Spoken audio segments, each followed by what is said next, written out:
सुख भी नहीं देख पाया, कारागार में डाल दिया। धर्मात्मा राजा उग्रसेन को स्वयं राजा बन गया। नाना प्रकार का अनाचार, पापाचार, व्यभिचार करके प्रजा को संत्रस्त कर दे। कंस की बहन है देवकी, यद्यपि पुत्री देवक की है, लेकिन महाराज उग्रसेन ने ही इसका लालन पालन किया। कंस का प्रेम था देवकी से, बहुत प्रेम करता था बहन देवकी से।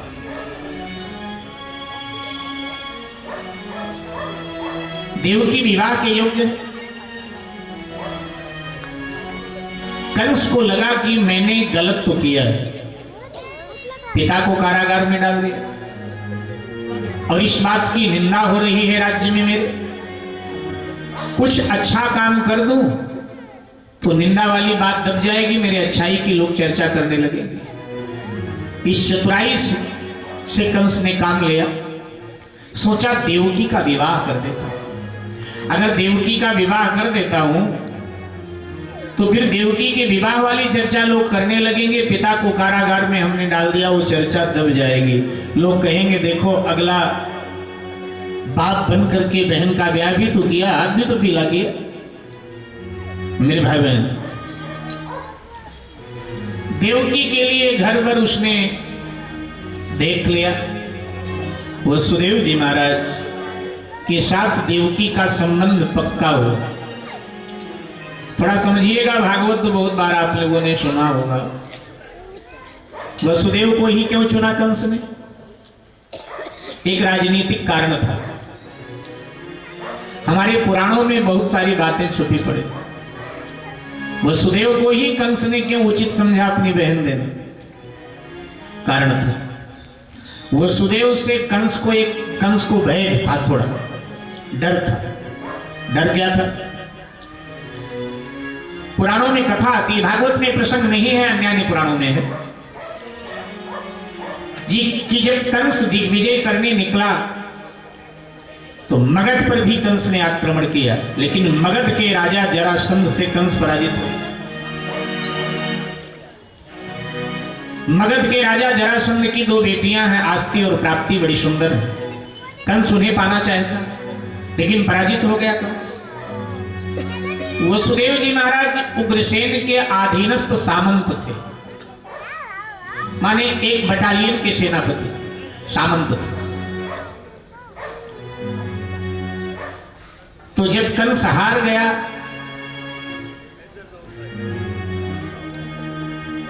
और ये हुआ कि सेना कूच की जाए मथुरा की ओर, अब मगध नरेश जरासंध नहीं जीता जाएगा, तो वसुदेव जी ने कंस से कहा युवराज मुझे एक मौका दो जरासंध से टकराने का। बोले ठीक है दे देते। तो मौका दिया गया और वसुदेव जरासंध का घोर संग्राम हुआ। वसुदेव जी ने जरासंध को पराजित कर दिया और बंदी बनाकर कंस के चरणों में डाल दिया। ये वसुदेव का बहुत बड़ा एहसान है कंस पर। हरिवंश पुराण में प्रसंग आपको मिलेगा। तो अब कंस ने कहा क्या व्यवहार करें तेरे साथ? जरासंध कहता है छोड़ दो। तो उसने कहा एक शर्त पर ही तुझे छोड़ेंगे, अपनी दोनों बेटियों का विवाह मुझसे करेगा। जरासंध ने विवाह कर दिया, वैवाहिक संबंध हो गया और उसको बंधन से इसने मुक्त कर दिया। आज कंस को लग रहा है आज नहीं कल नहीं 10 साल बाद अगर कोई बगावत कर सकता है तो वसुदेव बगावत कर सकता है, क्योंकि ये वीर योद्धा है, इसमें कोई दो राय नहीं। जिस जरासंध को मैं पराजित नहीं कर पाया उस जरासंध को इसने क्षण में पराजित कर दिया। तो इसलिए इसके साथ वैवाहिक संबंध स्थापित कर देंगे तो हमेशा के लिए मेरा हो जाएगा। ये उसका स्वार्थ था साहब। स्वार्थी ऐसे ही काम करता है। तो यद्यपि वसुदेव जी विवाहित हैं, ध्यान देंगे वसुदेव जी महाराज विवाहित हैं, मालूम है आपको? क्या नाम है वसुदेव जी की पत्नी का? हाँ ठीक है। और एक बात और बताऊं मैं आपको, अतिरिक्त भागवत में वसुदेव जी के 2 ही पत्नियों का जिक्र है, रोहिणी और देवकी। लेकिन वसुदेव जी की और सारी पत्नियां थी। आप कहेंगे कहाँ है? तो यहाँ गर्ग लोग हैं नहीं? कौन कौन गर्ग बैठे? बहुत सारे गर्ग हैं।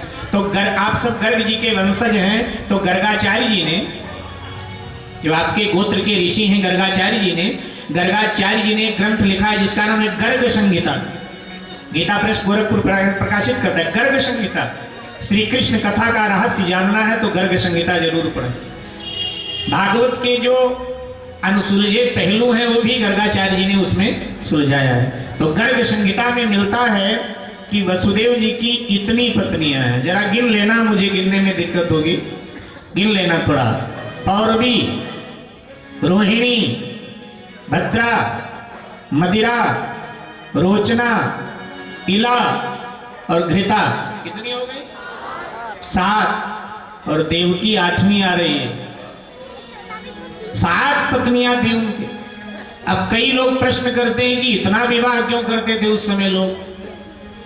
ध्यान देना, उस समय हमारे पुराणों ने बहुत सुलझे उत्तर दिए हैं। इतना विवाह कई बार उस समय पुरुष को इसलिए भी करना पड़ता था, सामाजिक मर्यादा बनी रहे, क्योंकि उस समय स्त्रियों की संख्या अधिक थी और पुरुषों की संख्या कम थी। इसलिए विशेषता क्षत्रिय समाज में बहुविवाह का प्रचलन था, क्योंकि युद्ध में क्षत्रिय ही जाते थे, मारे जाते थे, उनकी संख्या पुरुषों की कम होती थी। इसलिए एक पुरुष को कई विवाह, एक मर्यादा समाज की बनी रहे, इसलिए उस समय कर लिया करते थे। तो वसुदेव जी के 7 पत्नियां पहले से हैं। 7 वो ठीक है, रोहिणी सबसे बड़ी, 7 पत्नियां। लेकिन जैसे कंस विवाह का प्रस्ताव लाया तो वसुदेव जी भी बड़े राजी हुए, क्योंकि वसुदेव जी को भी एक लोभ आ गया, और लोभ हमेशा दुख देता है। ध्यान देना, मर्यादा जब लोभ तोड़ता है, लोभ दुख देता है। हाँ, वसुदेव जी कुंवारे होते और ब्याह का प्रस्ताव आया था और राजी होते तो फिर तो ठीक था, लेकिन कुंवारे तो है नहीं, 7 पत्नियां घर में बैठे हैं और फिर भी इनको लगा कि क्या बढ़िया प्रस्ताव है। लोभ क्या है? गौरव, गौरव मिलेगा मुझे, क्योंकि वसुदेव जी अब किसी राजघराने से तो उनका कोई संबंध था नहीं, क्षत्रिय परिवार से थे वो अलग बात है, लेकिन कोई राजघराने से उनका संबंध नहीं था। वसुदेव जी ने सोचा एक राजा की बहन मुझे ब्याही जा रही है, राजाओं के समाज में मेरा रुतबा बुलंद होगा, निकलूंगा तो लोग कहेंगे सम्राट कंस के बहनों ही हैं, उठ उठ कर लोग आदर देंगे मुझे। ये प्रतिष्ठा का लोग, गौरव, प्रतिष्ठा का लोग। और पुराणकार कहते हैं इन 3 में जो फंसता है वो दुखी होता है, और इन 3 को जो छोड़ता है वो सुखी होता है। 3 कौन कौन सा? सुनिएगा मेरे भाई बहन। अभिमान सुरापानम, गौरवम घोर रौरवम, प्रतिष्ठा सुकरी विष्ठा, त्रयम त्यक्त्वा सुखी भवेत्। सुखी होना चाहते हो तो पुराणकार कहते हैं 3 को छोड़ो। बैठे बिठाए प्रतिष्ठा मिल जाए तो साहब ले लो।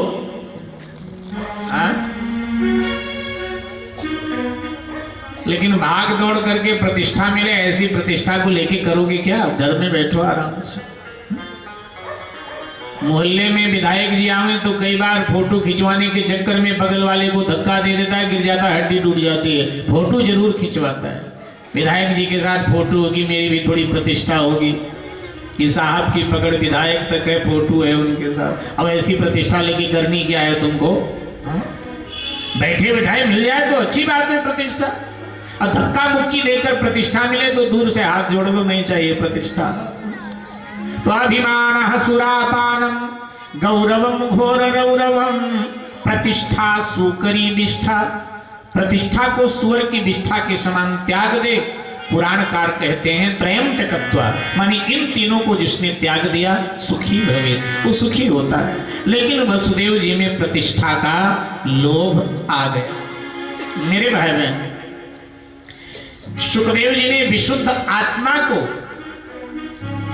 वसुदेव कहा है, और विशुद्ध आत्मा का संबंध सूक्ष्म एकाग्र बुद्धि से होना चाहिए, लेकिन उससे वसुदेव जी का संबंध हुआ नहीं। संबंध वो जोड़ रहे हैं, रिश्ता जोड़ रहे हैं कंस से, और कंस अभिमान है। जब विशुद्ध आत्मा अभिमान से संबंध जोड़ेगा तो कारागार में उस आत्मा को तो रहना पड़ेगा, ये पक्का।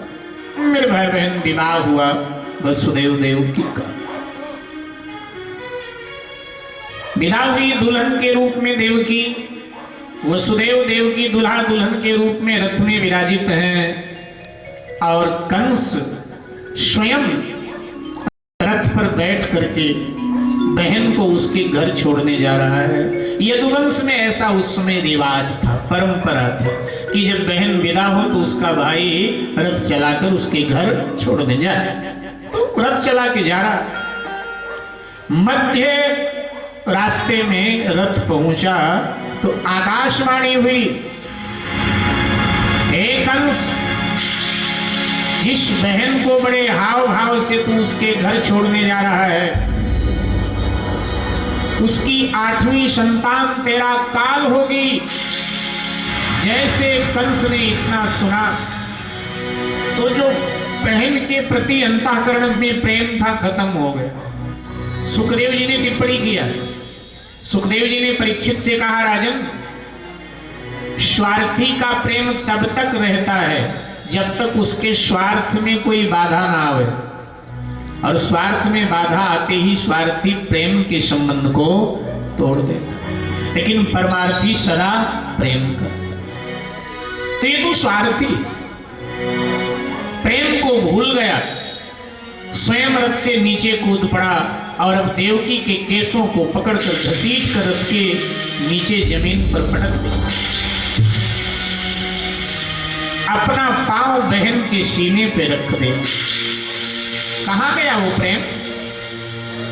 बहन के सीने पर भाई का पांव क्या शोभित होता है, लेकिन बहन के सीने पर भाई ने अपना पांव रख दिया, कंस ने पांव रख दिया, म्यान से तलवार खींच लिया, मैं तुझे ही मिटा देता हूं, ना रहेगा बांस न बजेगी बांसुरी।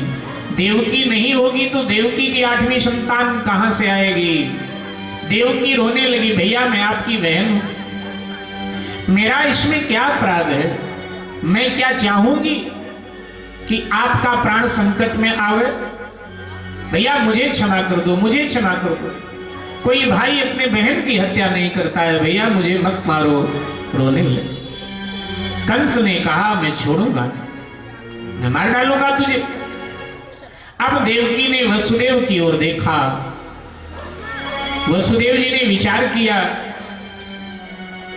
युद्ध करके मैं कंस को नहीं जीत पाऊंगा, क्योंकि कंस के साथ सैन्य शक्ति है, सेना है, मैं अकेला कैसे जीतूंगा इसको? इसलिए विनम्रता से काम लेना चाहिए। मेरे भाई बहन,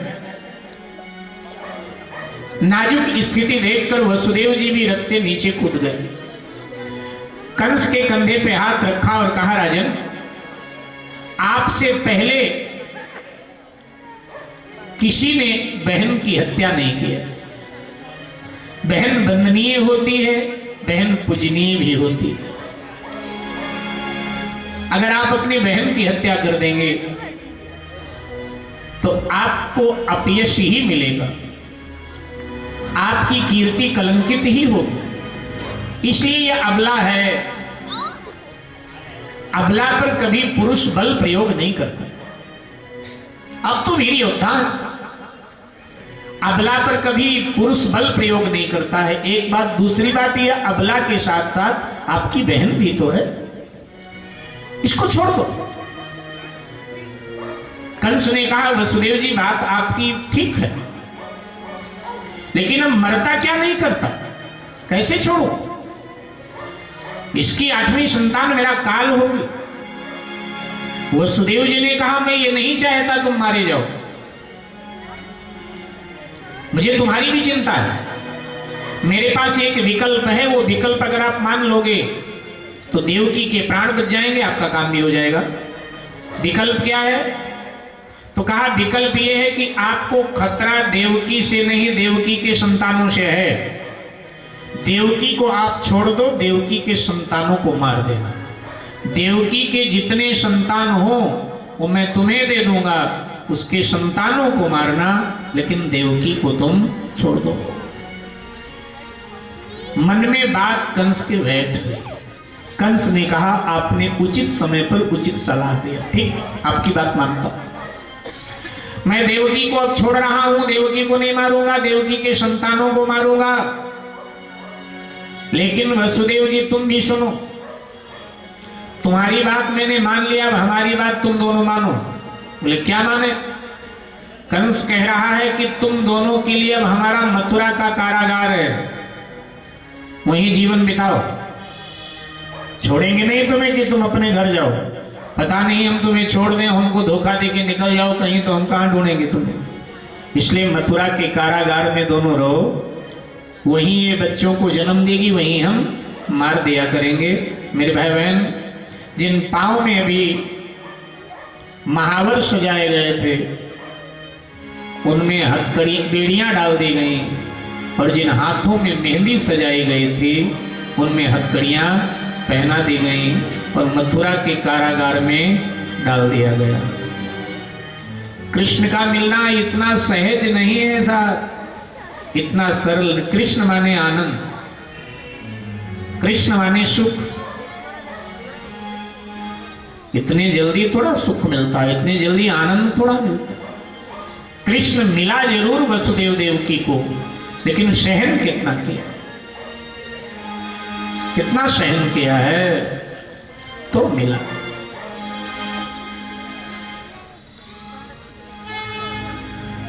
ये जीवन है मेरे भाई। किसी कवि की पंक्तियां हैं, कुछ देर गुनगुनाओ। कभी खुशियों का मेला है, कभी आंखों में पानी है। अभी शहनाई बज रही थी, अभी विवाह हुआ है।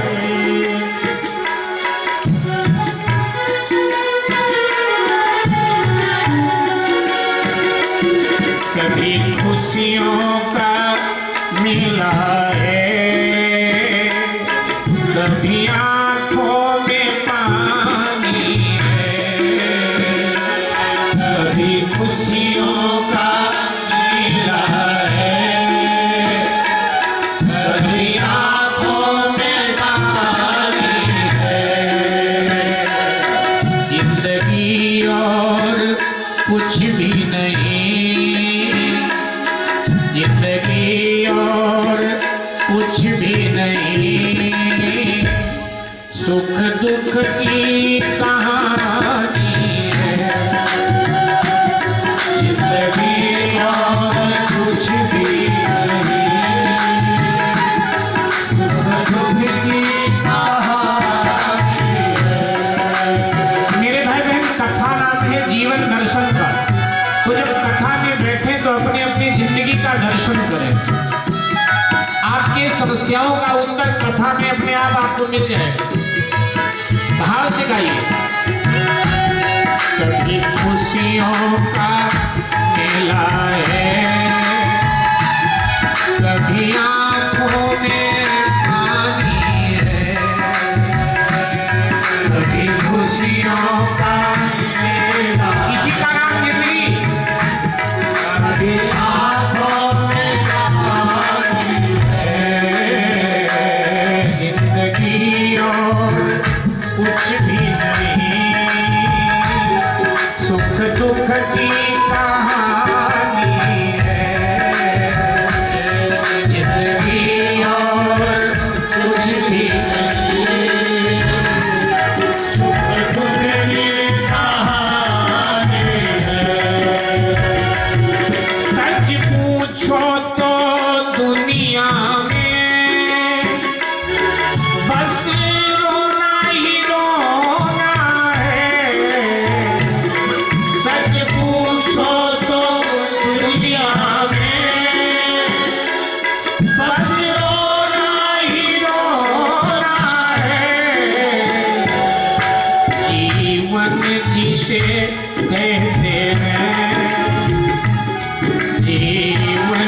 जिसे कहते हैं, कांटों का बिछोना है। जीवन जिसे कहते हैं, कांटों का बिछोना है। सितरे आंसू ये गम की निशानी है। जिंदगी और कुछ भी नहीं, सुख दुख की कहानी है। जिंदगी और कुछ भी नहीं, सुख दुख की कहानी है। कभी खुशियों का मेला है, कभी आंखों में पानी है। कभी खुशियों का मेला है, कभी आंखों में पानी है। इस गम के दरिया का नहीं कोई किनारा है। इस गम के दरिया का नहीं कोई किनारा है। दुख दर्द की घड़ियों में नहीं कोई सहारा है। दुख दर्द की घड़ियों में नहीं कोई सहारा है। अपनी सूली अपने कंधों पे उठानी है। अपनी सूली अपने कंधों पे उठानी है। जिंदगी और कुछ भी नहीं, सुख दुख की कहानी है।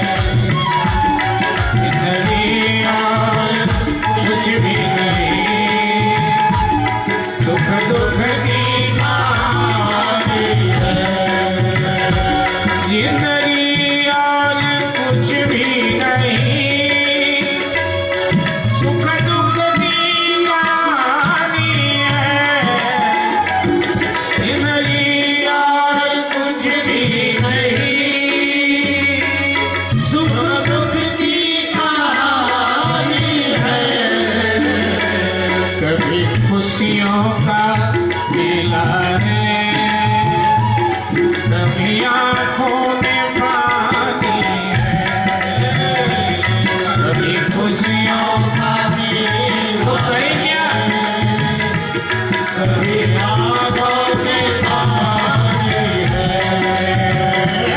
गम में मुस्काना है, क्या आंसू बहाना है। गम में मुस्काना है, क्या आंसू बहाना है। जीवन का मतलब तो, जीवन का मतलब तो मन को समझाना है। जीवन का मतलब तो मन को समझाना है। जिसने मन को समझा लिया, उसको हमारे भारतीय दर्शन में मुनि की उपाधि दी। शास्त्रों में शब्द मिलता है ना, ये मुनि है। जिसने मन को समझाया वो मुनि हो गया। जीवन का मतलब तो मन को समझाना है। जीवन का मतलब तो मन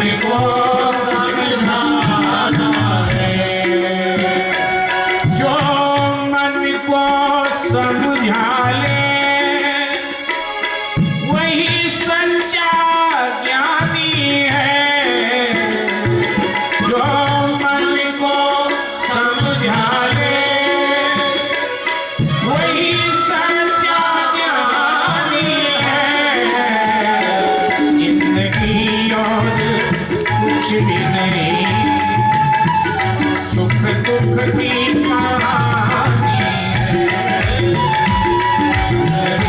और कुछ भी नहीं, दुख दुख की कहानी है, कभी खुशियों का मेला है,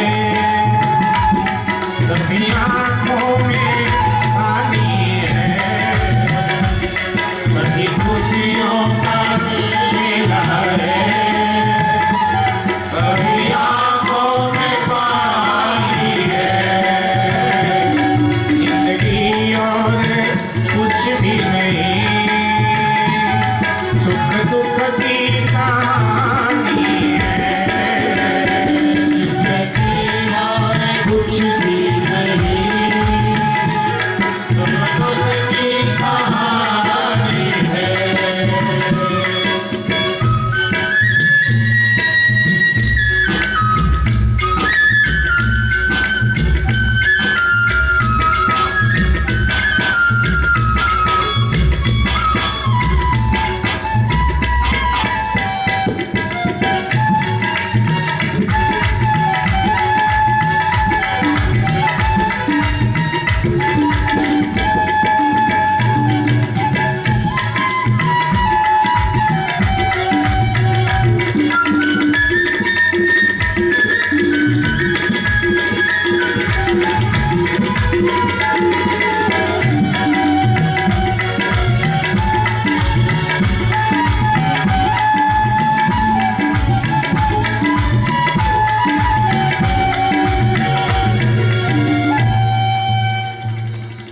समय बीता, देवकी माँ ने आज एक बालक को जन्म दिया, प्रथम बालक को जन्म दिया। वसुदेव जी महाराज लेकर गए, कंस को दिया। कंस ने गोद में बालक को लिया, दया आ गई। कभी कभी पापी में भी दया का संचार हो जाता, कंस को दया आ गई। कंस ने कहा, वसुदेव जी आपका पहला पुत्र है, इसे नहीं मारूंगा मैं, 8वें को मारूंगा, ले जाओ, वापस कर दे। ये बात जब देवताओं को पता चली तो देवताओं ने कहा कि देखो, अगर कंस दया दिखाता रहा फिर तो भगवान का अवतार होगा नहीं, भगवान का अवतार शीघ्र होना चाहिए। तो शीघ्र अवतार हो इसके लिए करें क्या? बोले कंस का पाप का घड़ा भरे तो भगवान का अवतार शीघ्र। ऐसा करो, देवर्षि नारद जी को भेजो और ये जाकर के कंस के विचारों को बदल के आओ। तो देवताओं ने देवर्षि नारद जी से प्रार्थना किया कि आप जाकर के कंस के विचार को बदल करके आओ। देवर्षि नारद जी मथुरा के राजसभा में उपस्थित हुए। कंस ने प्रणाम किया, बोले देवर्षि कैसे आए? बोले हम तुझे बताने आए हैं। क्रम से 8 रेखाएं खींच दिया कंस के सामने दरबार में नारद जी ने। बोले इन रेखाओं को इधर से एक बार इधर को गिन। कंस ने गिना, बोला महाराज 8 हैं। इधर से इधर को गिन, गिना, बोला 8 हैं। बोले बीच से इधर उधर को गिन, बोला 8। देवर्षि नारद जी ने कहा, कंस देवताओं का षड्यंत्र तेरे समझ में आने वाला नहीं। देवकी कुल 8 संतानों को जन्म देगी, इनमें से कोई भी 8वां हो सकता है और कोई भी पहला हो सकता है। गिनती करने वाले के ऊपर है कि वो किधर से गिनती चालू कर दे। अगर इधर से इधर को गिना गया तो 8वां इधर सिद्ध हो जाएगा, इधर से इधर को गिना गया तो 8वां इधर सिद्ध हो जाएगा, और बीच से कहीं गिनती चालू हुई तो 8वां कोई और सिद्ध हो जाएगा। इसलिए कोई भी 8वां हो सकता है और कोई भी तेरा काल हो सकता है। तो कंस भ्रम में पड़ गया। कंस ने देवर्षि नारद जी से पूछा, तो महाराज 8 को मार दूं? नारद जी ने कहा, देखो हम संत हैं और साधु किसी को मारने की तो प्रेरणा देगा नहीं। साधु क्यों किसी को मारने की बात करेगा? हम तो केवल इतना तुझे बताने आए थे कि 8वां कोई भी हो सकता है। अब मारे छोड़े ये तेरी अपनी मर्जी, हम क्यों कहें तू मारे। ये कह करके देवर्षि नारद जी चले गए। भ्रम में पूरी तरह कंस को डाल दिया। कंस ने कहा, यार बाबा ठीक कह रहा है कि कोई भी 8वां हो सकता है। भागा भागा कारागार में गया और उस प्रथम पुत्र को देवकी की गोद से छीन लिया, पृथ्वी पर पटक दिया, प्रणाम किया। देवकी एक के बाद एक पुत्र को जन्म देती गई और कंस मारता। कंस ने देवकी के 6 संतानों को उसके आंखों के सामने मार दिया। आप थोड़ा कल्पना कीजिए कितना सहन किया देवकी ने, तब कृष्ण मिला। 6 संतानों को उसके अपने भाई ने उसके आंखों के सामने मिटा। ध्यान देंगे,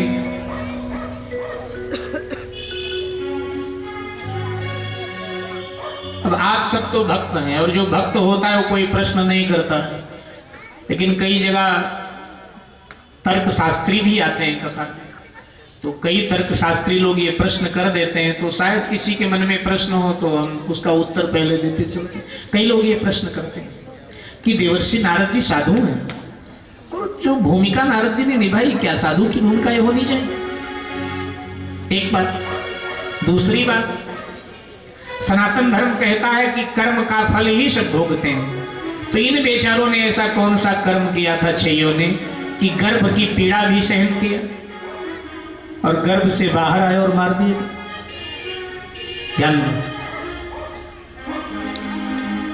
एक पुराण का मैंने कल से आज के प्रवचन में शायद मैंने कहा या कल के कहा है, ध्यान नहीं, लेकिन कहा है, इतना मुझे ध्यान है कि एक पुराण के प्रश्न का उत्तर कई बार दूसरे पुराण में व्यास जी ने दिया है।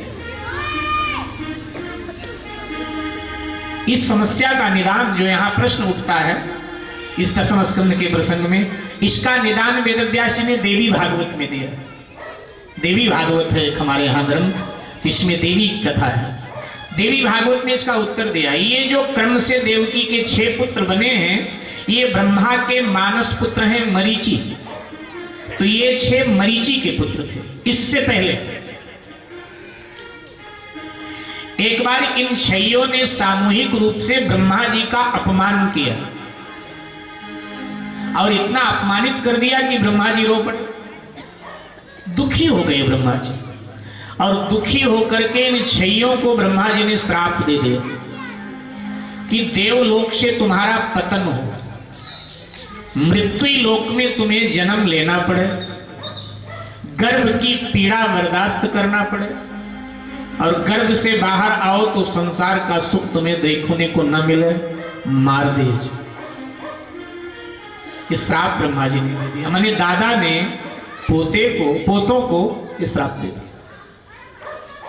यही क्रम से यहां देवकी के 6 पुत्र बने हैं। नारद जी को ब्रह्मा जी का श्राप भी तो सत्य कराना था और इन जीवों की मुक्ति दिलानी थी, तो इसलिए नारद जी का यह कार्य पुण्य का कार्य है। इनको अतिशीघ्र उन्हें मुक्ति दिलानी, क्योंकि नारद जी के भी तो एक पोते लगे, क्योंकि नारद जी भी ब्रह्मा जी के मानस पुत्र हैं और मरीचि भी, तो ये नारद जी के भी पोते लगे, तो इनको मुक्ति दिलाना था। इसलिए नारद जी महाराज ने ये कार्य किया और ये 6 इस प्रकार से मुक्त हो गए। इनके नाम थे कीर्तिमान, सुसेण, उदायु, भद्र, ऋज और भद्रदेव। 6 नाम थे। 6 मुक्त हो गए। 7वें में भगवान ने शेष जी को प्रेरित किया है, शेष नारायण को तुम जाओ। तो शेष नारायण जी ने कहा कि हम जाएं? हाँ। बोले हम तो बाद में जाते हैं, त्रेता में तो हम बाद में गए थे, तुम पहले गए थे। बोले देखो तुमने इतनी सेवा लक्ष्मण के रूप में हमारी की, इतनी सेवा की कि हम अब तक तुम्हारी ऋणी हैं, इसलिए अब हम चाहते हैं कि तुम बड़े बन जाओ, हम छोटे बन करके तुम्हारी सेवा करके उस ऋण से पूर्ण हो जाओ, इसलिए तुम बड़े बन जाओ। तो शेष जी आ रहे हैं।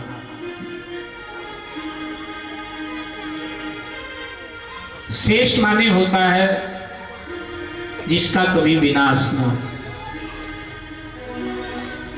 गुणा भाग करने से जो कटता नहीं बच जाता उसको कहते हैं शेष इतना बचा, माने जिसका कभी विनाश न। शेष भगवान तो एक बार सो जाते हैं लेकिन शेष जी सोते नहीं। अगर शेष जी सो जाए तो भगवान का क्या होगा कि शेषे जी के सैया पर तो भगवान सोते हैं चीर सा। राम कथा में आप सब कहते हैं ना कि भाई लक्ष्मण जी 14 साल नहीं सोए। 14 साल ठीक है, लीला में नहीं सोए। लक्ष्मण जी कभी नहीं सोते, हमेशा जागते। शेष है, शेष सोते नहीं, शेष तो जागते। तो शेष जी आ गए 7वें गर्भ के रूप में देवकी के उदर में।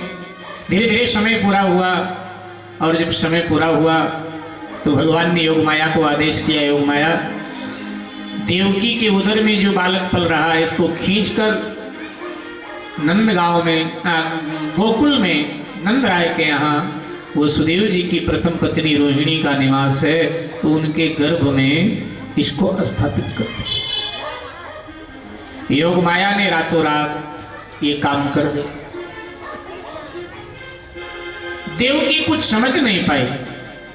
देवकी को लगा कि शायद 7वां गर्भ मेरे पेट में खराब हो गया, और उसने कंस को ये सूचना दिया कि भैया 7वां गर्भ मेरे समझ में नहीं आया, पेट में ही खराब हो। वहां गोकुल गांव में रोहिणी जी के गर्भ का माध्यम लेकर के शेष जी बलराम जी के रूप में प्रकट हो गए। बोलो बलराम जी। सुखदेव जी कहते हैं पहले शब्द ब्रह्म आता है, और शब्द ब्रह्म को जब जीव पचा लेता है तो पर ब्रह्म प्रकट हो जाता है। हमको आपको भी पहले शब्द ब्रह्म से रिश्ता जोड़ना पड़ेगा, और जब शब्द ब्रह्म को हम पूरी तरह पचा लेंगे तो पर ब्रह्म की कृपा हो जाएगी। आप कहेंगे शब्द ब्रह्म कौन सी बला है? आपके गुरुदेव ने दीक्षा में कुछ बताया होगा, मंत्र दिया होगा, वो शब्द ब्रह्म है। रामायण, गीता, भागवत ये सब शब्द ब्रह्म है। रामायण की हर पंक्ति ईश्वर है, शब्द ब्रह्म है। भागवत की पंक्ति, गीता की पंक्ति, सब शब्द ब्रह्म है। कथा भी शब्द ब्रह्म है। तो शब्द ब्रह्म को जब पचा लेता है, पर ब्रह्म की उसके ऊपर कृपा होती है। बलराम जी महाराज का प्रागट्य। अच्छा ये बताओ, ये नंदराय जी और वसुदेव जी का संबंध क्या है भाई? भागवत में तो आया कि भाई रोहिणी जी, अब वसुदेव जी को कारागार हुआ तो रोहिणी जी सहित सभी पत्नी आनंद जी के यहाँ रह नहीं। ये नंद जी हैं कौन? चलो विचार कर लो, तब तक एक भजन, और इसके बाद में फिर आप उत्तर दे देना, फिर आगे की कथा सुनाते हैं। जय जय श्री राधे, जय जय श्री राधे, जय जय श्री राधे। भाव श्रद्धा के साथ सभी लोग गुनगुनाएंगे, सभी लोग गाएंगे। राधा ने पायल बजाई कि दौड़े चले आए कन्हैया। राधा ने पायल बजाई कि दौड़े चले आए कन्हैया।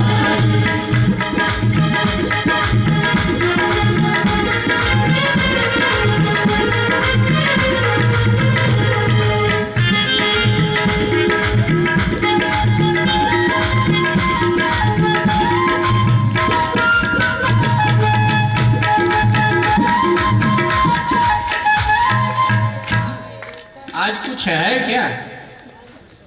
हाँ? जन्मदिन है?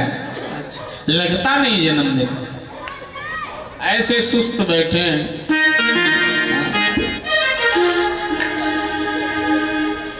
राधा ने पायल बजाई दौड़े चले आए। राधा ने पायल बजाई दौड़े चले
याद हो गया नहीं? चलो कल बता दे, ठीक है? नंद राय जी का वसुदेव जी का क्या संबंध है परस्पर, कल। तो आइए, बलराम जी का प्रागट्य हो गया। 8वें गर्भ में भगवान आमे, उससे पहले भगवान ने अपनी परम प्रहलादिनी शक्ति को प्रेरित किया कि देवी तुम जाओ पहले। तो भगवान की इच्छा शक्ति, भगवान की लीला शक्ति ने कहा कि हम तो बाद में जाती हैं जब आप लीलावतार धारण करते हैं, इस बार पहले क्यों? तो कहा यहां सब पहले जाओ।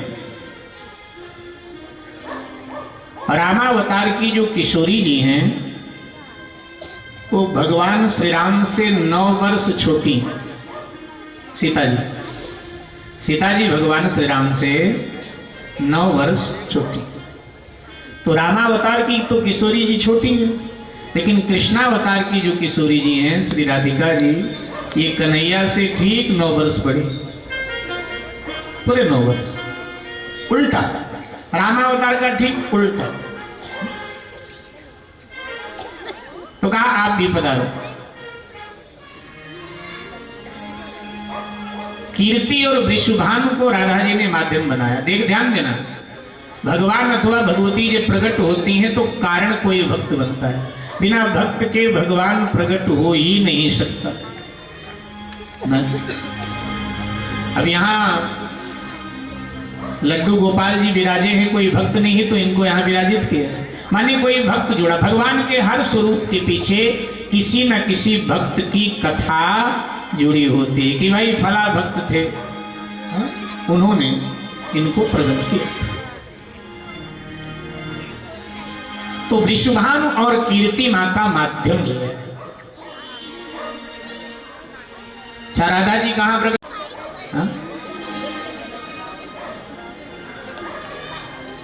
रामायणी जी, रामायण में एक प्रसंग है, आपका ध्यान गया होगा उधर, जब राम रावण आपस में टकराते हैं तो देवता आकाश में विमान में बैठकर युद्ध देख रहे थे। तो जैसे राम रावण आपस में टकराएं तो देवता चिल्लाएं जोर से, जय हो जय हो जय हो। तो शंकर जी ने डांटा, चुपचाप नहीं देखा जाता था युद्ध दर्शन, चुपचाप देखो, चिल्लाते क्यों हो जय हो जय हो? बोले क्यों, जय जयकार करना कोई बुरी बात है? तो शंकर जी ने कहा ना, जय जयकार करना अच्छी बात है, लेकिन ये तो कहते नहीं हो कि रावण की जय हो या राम की जय हो, केवल चिल्लाते हो जय हो जय हो। तो ये बोलो ना किसकी जय हो। तो बोले तुम्हारे जैसे भोले नहीं है कि अभी से हम बोले उनकी जय हो उनकी जय हो। तुम तो निहायत भोले हो, दुनिया खाती सेब संतरा, तुमको धतूरा चढ़ाती है तो भी राजी, खुद पीती है शुद्ध दूध और तुम्हें चढ़ाना हो तो 1 लोटा पानी आधा चम्मच दूध तो भी राजी। तुम्हारे जैसे भोले थोड़ा है। हम कहें राम की जय हो राम की जय हो राम की जय हो, रावण जीत गया तो नाक में दम कर देगा कि बड़ी राम की जय जयकार कर रहे थे। तो शंकर जी ने कहा मैं कब कहता हूँ राम की जय जयकार करो, फिर रावण की जय जयकार करो। बोले रावण की जय जयकार करें और कहीं राम जी जीत गए तो कहेंगे भले आदमी तुम्हारे लिए हम लड़ रहे थे और तुम जय जयकार रावण की कर रहे थे।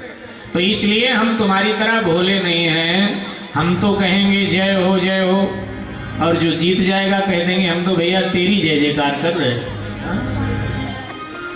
ये भी होता है कि भाई जो बात शास्त्र से निकल के आ जाएगी हम कह देंगे हमें तो पहले पता था इसलिए तो हमने हाथ नहीं उठाया, हमको पहले मालूम था। ध्यान दें, ठीक है। प्रसिद्धि है कि भाई बरसाना राधा जी की जन्मस्थली, बरसाना राधा जी की जन्मस्थली नहीं, राधा जी की जन्मस्थली रावल है, नंदगांव के पास एक छोटा सा गांव आज भी है रावल। जब गोकुल छोड़ करके नंदराय जी कंस के भय से भयभीत होकर नंदराय जी जब गोकुल छोड़कर नंदगांव गए तो रावल छोड़ करके कंस के भय से वृषभान जी परिवार सहित बरसाना आ गए। राधा जी बरसाना में लंबे समय तक रही, रावल में केवल अवतरण ही हुआ और उसी वर्ष वहां से भागना पड़ा। तो बरसाना प्रसिद्ध हो गया। रावल छोटा सा गांव आज भी है, वो सरोवर भी है, जहां राधा जी का प्रागट्य हुआ था। जैसे सीता जी अयोनिज हैं, सीता जी किसी के गर्भ से नहीं प्रकट हुई है, क्योंकि अनादि शक्ति है। तो राधा जी भी गर्भ से नहीं प्रकट हुई है, सीता जी धरा से प्रादुर्भूत हुई है, धरा से, धरती से। और राधा जी कमल के पुष्प से प्रकट हुई। वृषभान बाबा किसान तो थे ही, आज उधर गए थे खेती बाड़ी सुबह सुबह देखने, तो सोचा आज यहीं स्नान करके आराधना करें। सरोवर में स्नान किया और सरोवर के तट पे आसन लगाकर सूर्य के उपासक थे। वृषभान बाबा सूर्य उपासक थे, सूर्य आराधना करने।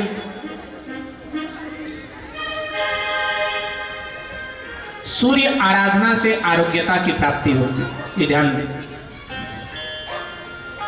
स्वास्थ्य आपका बहुत खराब रहता है तो 12 नमस्कार न भी कर पावे तो एक काम किया करें, वो काम आप करते हैं थोड़ा बढ़ा दें। सूर्य को जल तो देते ही हैं, सुबह नहाते हैं तो जब जल दें तो उसको लाल चंदन जल में मिला लें, लाल चंदन रही है तो रौली मिला लें और फिर सूर्य को जल दें, लाल पुष्प अर्पित करें।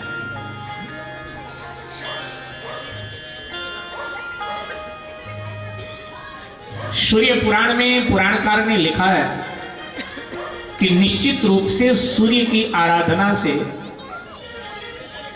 जो असाध्य रोग होते हैं वो भी नष्ट हो जाते हैं। मैंने सूर्य पुराण का हिंदी अनुवाद किया, यहां उपलब्ध है, उस पे ऊपर लिखा हुआ है कि सभी प्रकार के रोगों को नष्ट करने वाला और संतान दिलाने वाला सूर्य आराधना से निसंतान को भी संतान की प्राप्ति हो सकती है। और बड़े सुंदर विधान उसमें सरल से दिए गए, दोहा चौपाइयों में से बताया गया, ऐसा करें ऐसा करें ऐसा करें। तो मैं निवेदन कर रहा था, सूर्य के आराधक थे, उपासक आराधना कर रहे थे, तो अभी ध्यानस्थ हुए थे कि किसी कन्या के रोने की आवाज सुनाई पड़ी। एकदम वृषभान बाबा उठे तो जल के बिल्कुल मध्य में जो विशाल कमल खिला था उस पे एक कन्या बोली, अरे अभी तो मैंने स्नान किया है, यहां कुछ नहीं था, और आसन लगा के बैठा, आंख बंद किया, ये कन्या कहां से आ गई? कोई माया है या कोई भूत प्रेत का माया जाल है? तो सूर्य के आभा मंडल से आवाज आई, नहीं नहीं भक्त, ये जगदम्बा है, ईश्वर की लीला शक्ति है, इसको तुम ले जाओ, इसका पालन करो, ये ध्यान रहे भगवान को ही समर्पित करना। फिर तो क्या था, महाराज वृषभान उस गहरे सरोवर में उतर गए और अपनी गोद में ले गए रावल गांव में। गर्गाचार्य महाराज आए, गर्गाचार्य जी ने नामकरण किया। ब्रह्मवैवर्त पुराण और गर्ग संहिता में लिखा हुआ है ये कथा जो हम आपको सुना रहे हैं राधा जी के जन्म की। गर्गाचार्य जी ने नामकरण संस्कार किया। गर्गाचार्य जी ने कहा जो धरा की बेटी बनी थी वही आज तुम्हारी बेटी बन गई। राधा नाम गर्गाचार्य जी के द्वारा दिया गया। तो आप भी एक बार कहेंगे जय जय श्री राधे, जय जय श्री राधे, जय जय श्री राधे।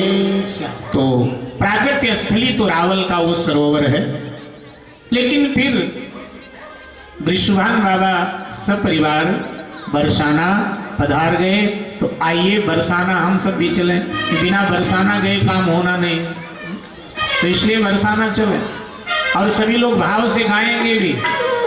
राधा जी प्रसन्न हो जाए तो कन्हैया प्रसन्न हो जाते हैं, अगर राधा जी प्रसन्न ना हो तो फिर तो कन्हैया का प्रसन्न होना मुश्किल है। और राधा जी प्रसन्न हो गई, कन्हैया ना भी प्रसन्न हो तो भी अपना काम चल जाता है। माँ राजी हो, पिता नाराज हो तो भी काम चल जाता है। हमारे ब्रज के महात्मा तो यहाँ तक कहते हैं कि जो राधा जन्म न हो तो कृष्ण बेचारा रोतो, हाँ ना ही होत कृष्ण अवतार, रटे जा राधे राधे, राधा सब वेदन को सार।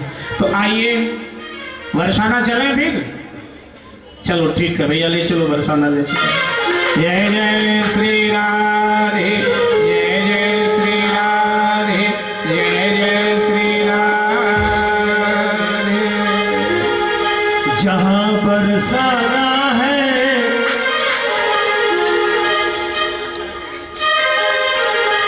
जहाँ बरसाना है वहीं बस जाना है, जाना नहीं है।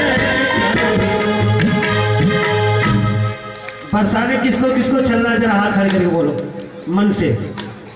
देख लो, बीच में इंटरव्यू ले लूंगा मैं।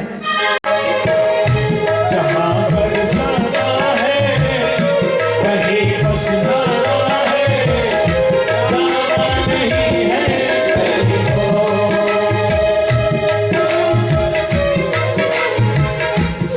अच्छा एक बात बताओ, जब बरसाने आप लोग चलोगे, एसी की बस भैया जी ने यहाँ खड़ी करा रखे हैं, तो ऐसे बैठे बैठे चलोगे, ऐसे वैसे बैठे नहीं, ताली बजाते हुए और हाजिरी लगाते हुए खड़े हुए। जहाँ बरसाना है वहीं बस जाना है, जाना नहीं है कहीं को। जहाँ बरसाना है जाना है, वहीं पे मिलेंगे जीत छोड़। जहाँ से राधा है मेरा राधा है, वहीं पे मिलेंगे जीत छोड़।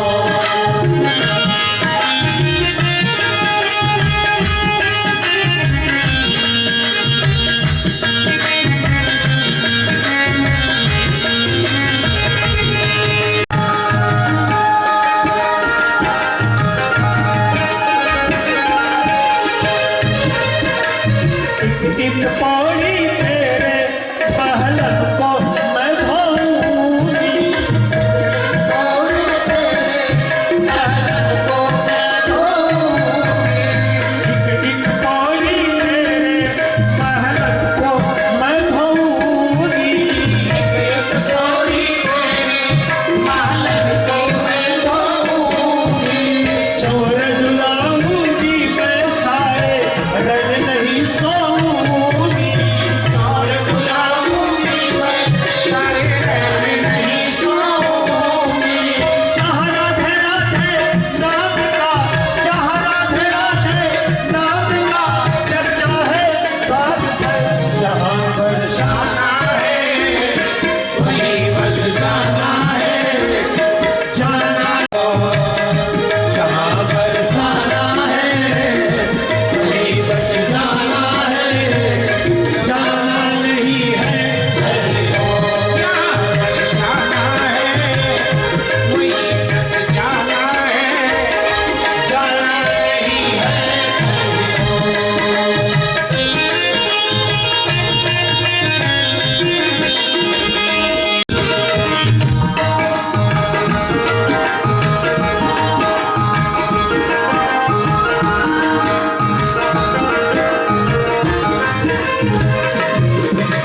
प्यारी प्यारी नगरी को तन मन से मैं सजाऊंगी, प्यारी प्यारी नगरी को तन मन से मैं सजाऊंगी। प्यारी प्यारी नगरी को तन मन से मैं गुहारूंगी, प्यारी प्यारी नगरी को तन मन से मैं गुहारूंगी। जाऊंगी जब राधे वहाँ बैठ के बिहारूंगी, जाऊंगी जब राधे वहाँ बैठ के बिहारूंगी। दासन की मैं दास हूँ, दासन की मैं दास हूँ, करना निभाऊंगी। जहाँ बरसाना है वहीं बस जाना है, जाना नहीं है कहीं को। बरसाना है वहीं बस जाना है, जाना नहीं है कहीं को। धीरे धीरे धीरे जरा एक बारी दोनों हाथ उठाओ। पहली बात तो ताली बजाने से लो लगता है, दूसरा बात ये जो ठंडी इधर आई है ना, वो पंडाल के बाहर चले जाएंगे, ठीक है। और जो हाजिरी लगाएगा, देखो हमारी माता बहन बरसाने हाजिरी लगा के चला है या लगाती है। जहाँ श्री राधा है प्रेम अगाधा है, वहीं पे मिलेंगे चित जो। जहाँ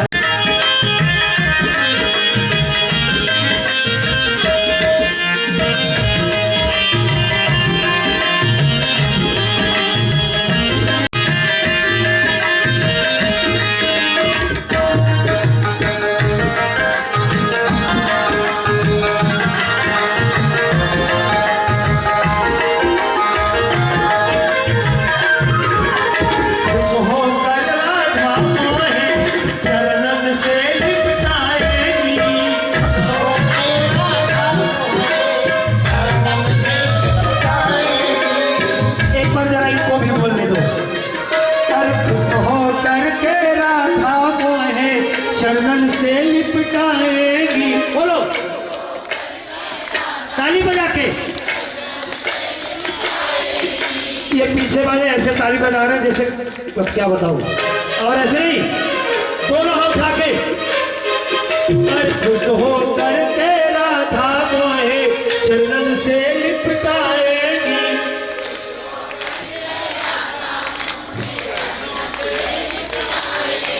अरे चरण कमल की सेवा मुझको सहजन